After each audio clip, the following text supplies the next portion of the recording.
Assalamualaikum warahmatullahi wabarakatuh. Anak-anak soli dan solihah, sehat semua ya anak ya. Selamat datang di kelas Bahasa Indonesia. Hari ini kita akan belajar materi tentang menyajikan konsep-konsep yang saling berkaitan pada teks non-fiksi ke dalam tulisan. Yang kedua adalah menyajikan tulisan dengan memperhatikan diksi serta ejaan yang baik dan benar. Langsung aja yuk kita simak video pembelajaran berikut ini.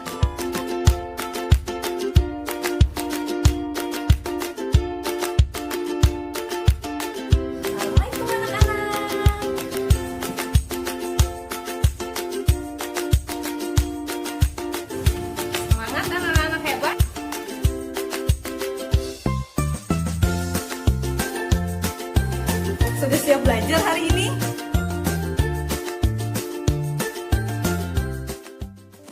Tujuan pembelajaran kita hari ini yaitu menyajikan konsep-konsep yang saling berkaitan pada teks non-fiksi ke dalam tulisan dengan bahasa sendiri, dengan memperhatikan diksi serta ejaan yang baik dan benar.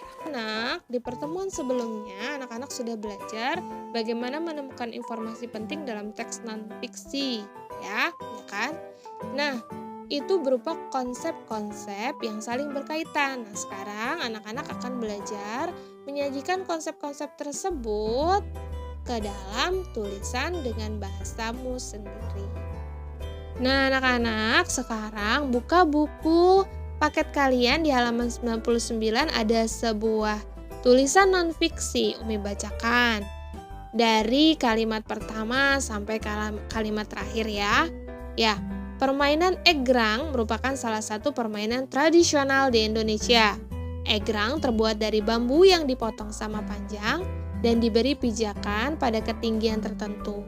Setiap egrang tingginya boleh bervariasi.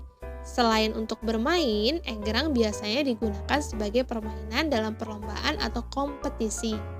Cara bermainnya yaitu peserta harus berjalan dengan jarak yang ditentukan menggunakan egrang. Peserta pertama yang tiba di garis finish menjadi juara permainan egrang.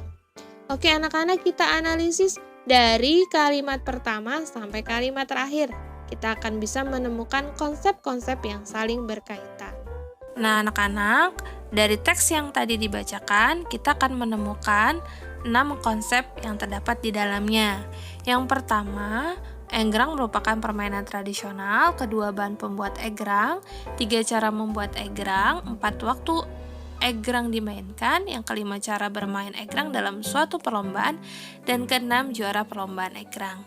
Nah, konsep nomor 2, 3, 4, dan 5, serta 6 berfungsi memperjelas egrang sebagai permainan tradisional. Kelima, konsep tersebut termasuk dalam konsep egrang sebagai permainan tradisional. Nah, oleh sebab itu, informasi pada nomor 1 merupakan konsep utama dari teks non-fiksi tersebut. Anak-anak, setelah mengetahui konsep-konsep tersebut, langkah yang perlu dilakukan untuk menyajikan konsep ke dalam tulisan adalah menyusun konsep tersebut ke dalam kalimat-kalimat dengan bahasamu sendiri. Nah, setelah mengetahui konsep-konsep yang terdapat pada sebuah teks non-fiksi, langkah selanjutnya adalah menyusun konsep-konsep tersebut dengan bahasa kita sendiri.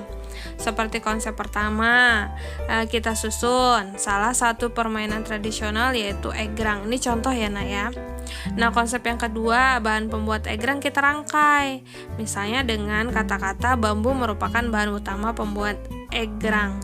Jadi konsep itu kita rangkai dengan kalimat bahasa kita sendiri.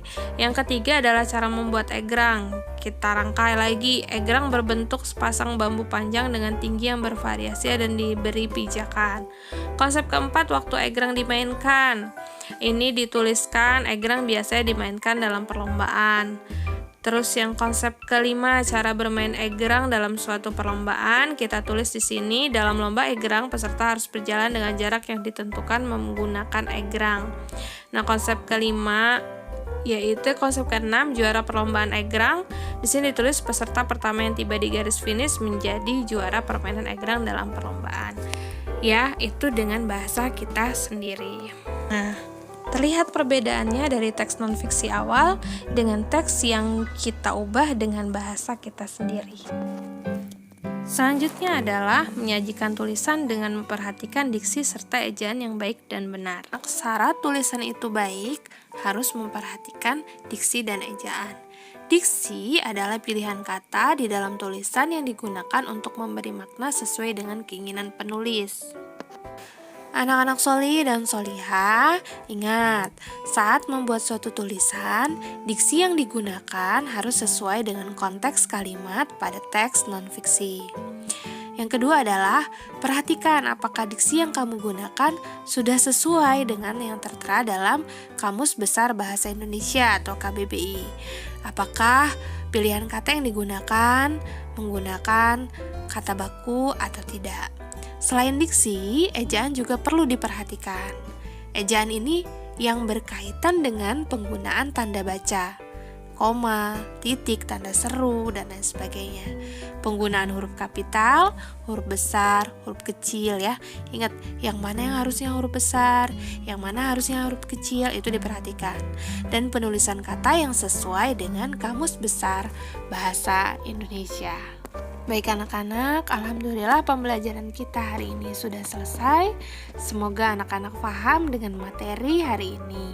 Umi akhiri, wassalamualaikum warahmatullahi wabarakatuh. Sampai jumpa lagi. Wassalamualaikum warahmatullahi